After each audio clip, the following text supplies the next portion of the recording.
Okay, 15,000 രൂപ മുടക്കി ഒരു ഫോൺ വാങ്ങാൻ തീരുമാനിച്ചാൽ ആദ്യ പരിഗണനയിൽ വരുന്നൊരു ഫോൺ ഇതുതന്നെയാകും, റെഡ്മി നോട്ട് 10s. ഇന്ന് നമുക്ക് ഈ ഫോണിൻ്റെ സ്പെസിഫിക്കേഷൻസ് എന്തെല്ലാമാണെന്ന് നോക്കാം.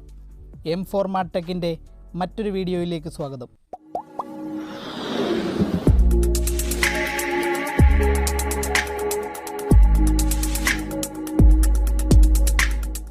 നമ്മുടെ ചാനൽ 8,000 സബ്സ്ക്രൈബേഴ്സ് പിന്നിട്ടിരിക്കുകയാണ്. അതിൻ്റെ ഭാഗമായി Mi 3i power bank give away ഉടൻ തന്നെ ഉണ്ടായിരിക്കുന്നതാണ്. പങ്കെടുക്കാൻ താല്പര്യമുള്ളവർ നമ്മുടെ ചാനലിൽ മുൻപ് അപ്ലോഡ് ചെയ്ത വീഡിയോസ് കാണുക. ഡീറ്റെയിൽസ് അവിടെ ലഭ്യമാണ്. ഓരോ 1000 സബ്സ്ക്രൈബേഴ്സ് തികയുന്ന വേളയിലും കഴിയുന്ന തരത്തിലുള്ള ഗിവ് അവേസ് തീർച്ചയായും ഉണ്ടായിരിക്കുന്നതാണ്. തുടർന്നും നിങ്ങളുടെ സപ്പോർട്ട് പ്രതീക്ഷിച്ചുകൊള്ളുന്നു. ഇനി റെഡ്മി നോട്ട് 10ൻ്റെ ഡിസൈനിലേക്ക് വന്നാൽ, നോട്ട് 10 സീരീസിലെത്തുന്ന ഈ ഫോണും കാഴ്ചയിൽ മറ്റ് നോട്ട് 10 സീരീസ് ഫോണുകൾക്ക് സമാനമാണ്. റെഡ്മി നോട്ട് 10 ഫോണിനെ പോലെ 3D curved glossy back body plastic കൊണ്ടാണ് നിർമ്മിച്ചിരിക്കുന്നത്. ഫ്രെയിമും പ്ലാസ്റ്റിക്കാണ്. പിന്നിൽ 2 ലെയറായി ക്രമീകരിച്ചിരിക്കുന്ന ക്യാമറയും ഫ്ലാഷും കാണാം. മുന്നിൽ സെൻറ്റർ പഞ്ച് ഹോൾ ഡിസ്പ്ലേ ആണുള്ളത്. ഡിസ്പ്ലേക്ക് ഗൊറില്ല ഗ്ലാസ് 3 പ്രൊട്ടക്ഷനും പ്രീ അപ്ലൈഡ് ഫിലിം പ്രൊട്ടക്ടറും കാണാം. ഡിസ്പ്ലേക്ക് മുകളിലായി ഇയർ പീസ് സ്ഥിതി ചെയ്യുന്നു.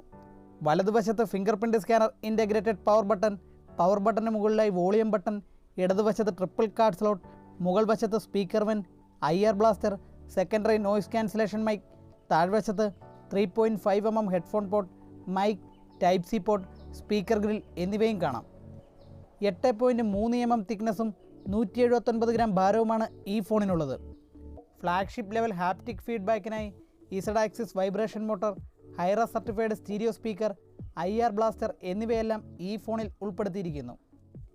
ജലത്തെ പ്രതിരോധിക്കാൻ പോർട്ടുകളിൽ റബ്ബർ സീൽ കാണാം. മാത്രമല്ല, കൊറോഷൻ പ്രൂഫാണെന്നും ഷവോമി ക്ലെയിം ചെയ്യുന്നു. ഓട്ടോ ക്ലീനിങ് സ്പീക്കറാണ് ഈ ഫോണിനുള്ളത് എന്നാണ് മറ്റൊരു അവകാശവാദം. ഇനി ഡിസ്പ്ലേയിലേക്ക് വന്നാൽ 6.43 ഇഞ്ച് സൂപ്പർ AMOLED സ്ക്രീനാണ് ഈ ഫോണിനുള്ളത്.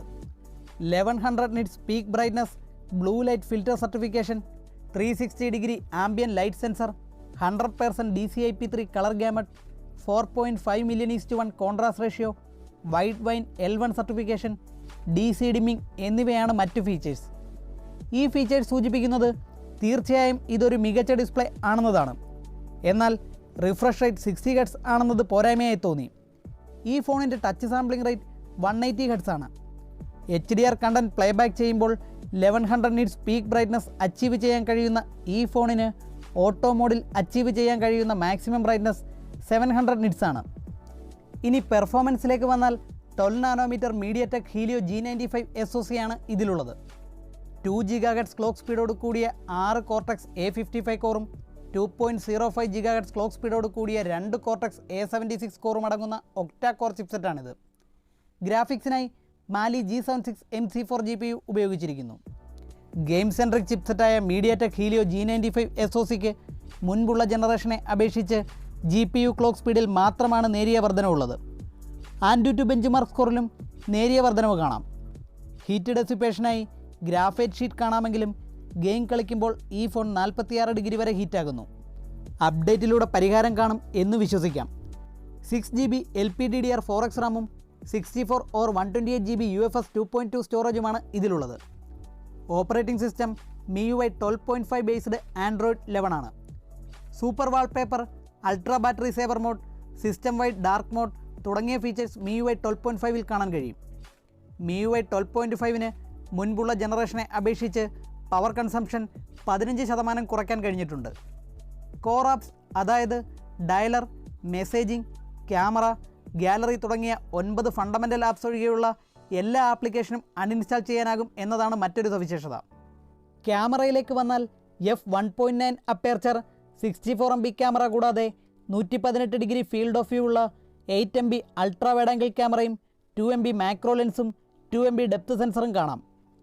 EIS സപ്പോർട്ടില്ലാതെ 30 FPS 4K വീഡിയോ റെക്കോർഡിങ്ങും 60 FPS 1080p വീഡിയോ റെക്കോർഡിങ്ങും സാധ്യമാകും.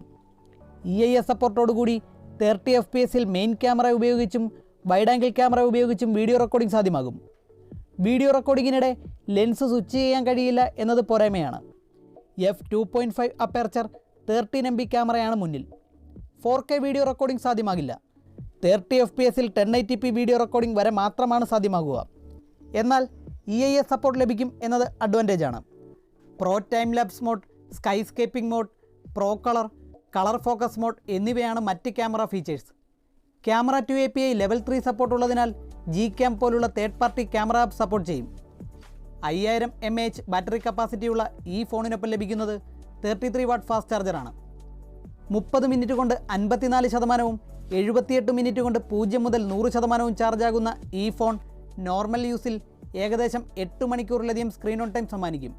Deep see blue, frost white, shadow black എന്നിങ്ങനെ 3 കളർ വേരിയൻസിൽ ലഭ്യമാകുന്ന ഈ ഫോൺ 6GB റാം 64GB സ്റ്റോറേജിന് 15,000 രൂപയും 6GB റാം 128GB സ്റ്റോറേജിന് 16,000 രൂപയുമാണ് വില.